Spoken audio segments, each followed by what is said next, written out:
That's what I was going to ask you about right now. We've all talked about the management, but the guy that's on the spot is Randy Carlyle, who was given a contract extension by Brendan Shanahan, more likely Dave Nonis, whoever was responsible. Brendan Shanahan had the chance to get rid of... roll up the rim at Tim Horton Donuts. Yeah, he had the chance to get rid of Randy Carlyle. He didn't. So I'm curious now. We've talked about the management side of things, but really it's the coach everyone's going to look at right now. Where is Randy Carlyle going to make it to training camp, or how long is he going to last? No, I think pick that up, and I'll tell you my opinion. Yeah, what he said by doing what he did, Shanahan, is, hey, in the shortened season, Randy Carlyle effectively got this team into the playoffs. In the full season, Randy Carlyle couldn't handle it. I want to give him a chance, and so I'm going to fire the assistants. Unheard of in hockey. Now he looks down the next level and he says, well, Dave Nonis took over for Burke and they made the playoffs. Then we get 3 bad signings. Let's just see what transpires. He's on a 5-year contract. I'm taking over who's coming in. They won't be Nonis people. They will be Shanahan people. So the 2 new coaches are Shanahan people. The new management guy is Shanahan people. Now you've got Carlyle and Nonis on an island by themselves. And they both know where they're going. Either succeed or you're gone. And so I think it's pretty obvious what he said to them without saying it. If somebody asked Shanahan the question, well, did you tell Nonis he's got to pick up his socks? No. I'll evaluate him as we go along. He's got a 5-year contract. He doesn't have to. He's already sent the message. Yeah, doesn't have to. If you can't understand the message this way, then you're totally oblivious of reality. Yeah. Am I right, Billy? Yeah, absolutely right. I mean, the message is so clear that it's embarrassing if you don't know it. Because it's obvious that this is Shanahan's world, and he's going to bring in different toys to the toy box. And that's... Perry, you asked a very valid and intelligent question. Will Randy Carlyle make it to training camp? My answer is yes. I think he'll make it to training camp, but I don't think he might make it to regular season. I just don't get why you just didn't get rid of him to begin with. Bill, you made the point that he did okay in a half a season, and in a full season he didn't do okay. He has a contract. Why would you not only keep him, but you gave him an extension? To me, exactly what Billy said. He made it to the playoffs. He made it to the playoffs, and then he choked. And they're going to give him one more kick at the can, but they're going to see how the horse comes out of the gate, in my view. Did I interpret your statement, Billy, correctly, or am I wrong somewhere? No, but you can't have a lame duck coach. You can't have a coach going into his... I think Randy Carlyle's got a big ego, and he's going to quit because he didn't make those choices of teams around him. I think he's just going to jump. Yeah, well, I don't know if you're right or you're wrong, Frank.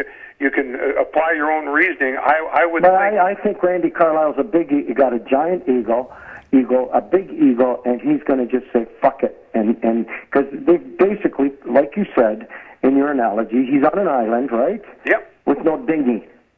No, he hasn't got a dinghy. He hasn't even got a guy to help him with paddling.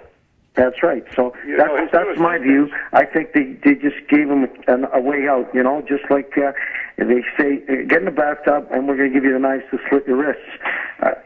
That's why these moves have been made. And I think he's just going to find another team. And there's a million teams that will take Carlyle. He's a very talented coach. Well, you won a Stanley Cup, and that seems to be the criterion for success. So be it. I don't think that they'll fire him before training camp by any stretch. No, but I don't think so either. I think they'll fire him before regular season. Yeah, I think they're getting their shit together, their ducks, and it just makes no sense right now to make any major moves. As much of a fantasy as Mike Babcock coming to Toronto may be, it's not. And again, you've I disagree with you. I think it's very real. I don't think it's fiction. I don't think it's a diary, dear diary. I wish Mike Babcock comes here. I think it's very. It's no secret that Shanahan and Babcock are best friends, or very close friends, or very strong acquaintances, right? Yeah, they know one another very well. They have a huge admiration for each other. Yeah, and the thing is, Frank, it's not a well-kept secret that Mike Babcock told close friends, one of whom I know. I know a friend of a friend. I'm not directly involved in this. But he has stated quite emphatically that the one thing he would like to do before he's finished coaching is be the first $4 million coach in NHL history. And there's only one place. And he deserves it. Yeah, sure. He's won 2 Olympic championships. He's won 2 Stanley Cups. What more do you want him to do? But he's a guy's guy. He's a player's coach. He's very, very, very hard-working man. He's the real deal. He's a real fucking coach. He's a quantified coach from head to toe. He's a professional coach who is bright, articulate, and has had great success. What more can he do? He's ready to write his own ticket, and Shanahan is ready to write the ticket that he shall sign. And more importantly, ready to write the check. Yeah.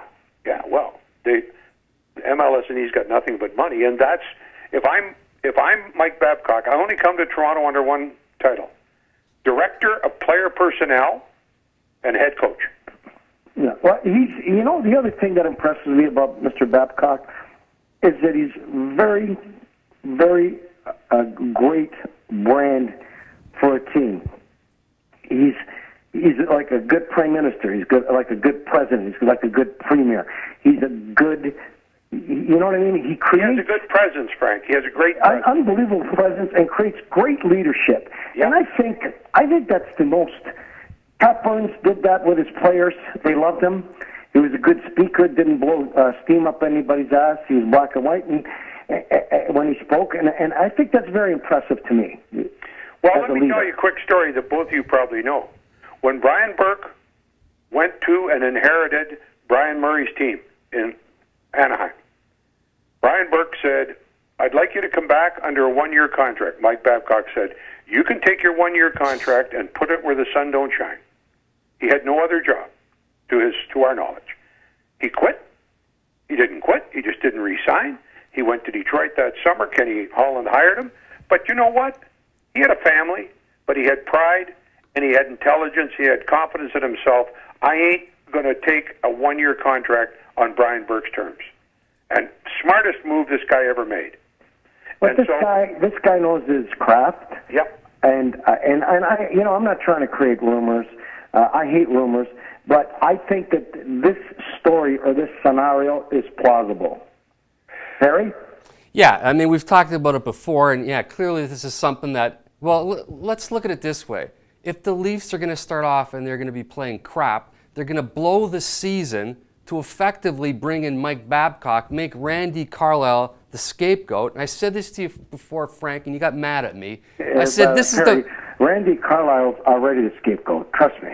So again, that's what I said. They're going to purposely try to fail to get what the end result will be is Mike Babcock. I said that to you a few weeks ago. You said, there's no way in the world that they're going to try and lose on purpose. What are they doing right now? They're effectively cleaning house in the wrong direction to bring in a guy because they want the guy to fail.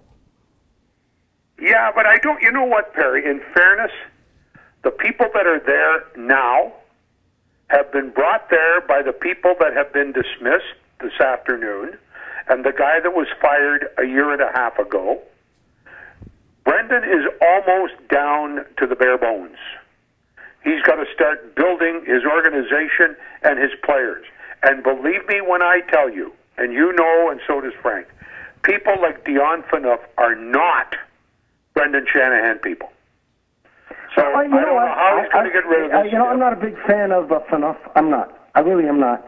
And I'm not trying to take anything away from him because I'm not going to be disrespectful to the man. I don't know him personally, but I'm not a fan of his play. And I think I've earned the right to fucking say that as a Leaf fan. I can say my opinion. I've spent thousands and thousands and thousands of dollars in going to the games. Thousands. Let me throw one more in.